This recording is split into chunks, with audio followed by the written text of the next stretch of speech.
और रुक करते हैं उस खबर का जो कि छत्तीसगढ़ से आई। छत्तीसगढ़ के सुकमा में नक्सली हमला हुआ। 24 जवान, इस वक्त ये संख्या 24 हो चुकी है। 24 जवान इसमें शहीद हो गए हैं। पहले संख्या 11 आई थी, फिर ये संख्या बढ़कर 12 हुई और इस वक्त इस दुखद हमले में 24 जवान शहीद हो गए हैं। 6 जवान इसमें जख्मी हैं। सभी जवान सीआरपीएफ की 74 बटालियन के थे। हमले में नक्सली जवानों के हथियार भी लूटकर फरार हो गए। यह हमला दोपहर 12:30 पर 12:30 बजे चिंता गुफा के करीब काला पठार के पास हुआ।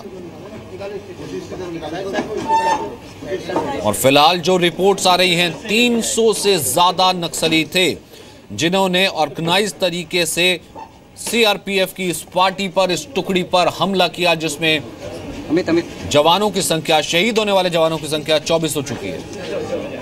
मनीष शुक्ला इस वक्त फोन लाइन पर मौजूद हैं। मनीष, ये संख्या लगातार बढ़ती चली जा रही है और क्या डिटेल इसमें सामने आ रही है? देखिए सचिन, अभी जानकारी आई है कि जो 24 जवान शहीद हुए, इसके अलावा 7 जवान मिसिंग हैं। तो हो सकता है कि नक्सली या तो उन्हें अपने साथ बंधक बना के ले गए हों या फिर वहां पर इस लेवल पे एम्बुश किया गया हो कि काफी जो शरीर जो है वो क्षत विक्षत हो गए हों और काउंट करना मुश्किल हो, क्योंकि 12:30 पर ये अटैक हुआ है नक्सलियों की तरफ से। और नक्सली के बारे में कहा जा रहा है, पहले से मालूम था कि ये जो सीआरपीएफ की रोड ओपनिंग पार्टी है, वहाँ एक सड़क बन रही थी जिससे अटैक हुआ था। अगर याद करिए सुकमा में ठीक उसी तरीके का अटैक है। और नक्सली को मालूम कि सीआरपीएफ जो ये कंपनी है वो आएगी रोड सिक्योर करने के लिए, वो रास्ते में पोजीशन पे थे, उन्होंने अटैक किया। पहले जानकारी आई कि 6 से 7 जवान घायल हैं। जब उनको लेने के लिए दूसरी टीम गई तो वहां पर काफी ज्यादा डेड बॉडी वहां पर देखने को मिली। करीब बाद में जिसकी काउंटिंग हुई तो 24 जवान आसपास के एरिया में उस थोड़े दूर पर, और उनके डेड बॉडी को लोकेट किया गया। सबके हथियार गायब हैं और 7 जवान सीआरपीएफ के मिसिंग है। और अभी थोड़ी देर पहले ही गृह राज्य मंत्री जो हंसराज हैं और इसके साथ ही साथ सीआरपीएफ के डीजी को इंस्ट्रक्ट किया गया है कि वो तुरंत मौके वारदात पे वहां पर पहुंचे, हॉस्पिटल जाएं और उस जगह जाएं जहां पर अटैक हुआ है।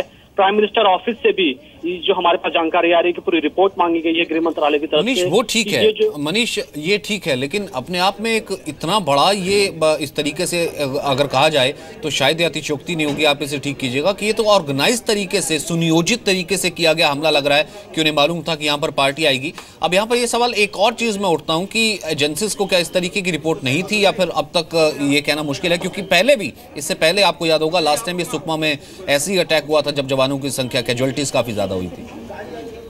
देखिए, अगर हम सीआरपीएफ की बात करें, इंटेलिजेंस की बात करें, तो सबको ये बताया गया था हर बटालियन लेवल पे जो नक्सल एरिया में डिप्लॉय हैं कि ऐसे महीने में, अप्रैल मई जून के महीने में नक्सली हमला करेंगे, क्योंकि जंगल में पत्ते सूख जाते हैं, नक्सली बाहर निकलते हैं, उनकी छुपने की लोकेशन एक्सपोज हो जाती है और वो भी ऑपरेशन करते हैं, काफी ज्यादा हमले करने की कोशिश करते हैं, क्योंकि बाकी महीनों में जंगल गीले हो जाते हैं और उनके लिए ऑपरेशन करना आसान नहीं होता है। तो सबको ये बात मालूम थी। अब किस तरीके से अटैक हुआ, क्या जवान पूरी तरीके से प्रिपेयर नहीं थे या कोऑर्डिनेशन नहीं था, क्योंकि इससे पहले मार्च में भी इस तरीके से आपने देखा कि हमारे 12 सीआरपीएफ जवान शहीद हुए थे। तो ये एक बहुत बड़ा क्वेश्चन मार्क है। हालांकि इसका पोस्टमार्टम होगा, जाहिर है पूरी रिपोर्ट ली जाएगी, लेकिन ये दिखाता है कि शायद कहीं ना कहीं यहाँ पे एक सिस्टम में या ग्राउंड लेवल पे कोई प्रॉब्लम है, क्योंकि इतनी बड़ी कैजुअलिटी होना और सबके पास बहुत ही सोफिस्टिकेटेड हथियार हैं सीआरपीएफ जवानों के पास भी, और उसके बावजूद नक्सली हमले करते हैं, हथियार लूटते हैं, जवान मिसिंग हैं। ये अपने आप में अगर पूरी तरीके से इक्विप्ड होना, पूरी जानकारी होना, इंटेलिजेंस शेयर करना, और उसके बाद भी ऐसा हमला हो जाना जिसमें कैजुअलिटी की संख्या इतनी ज्यादा होना,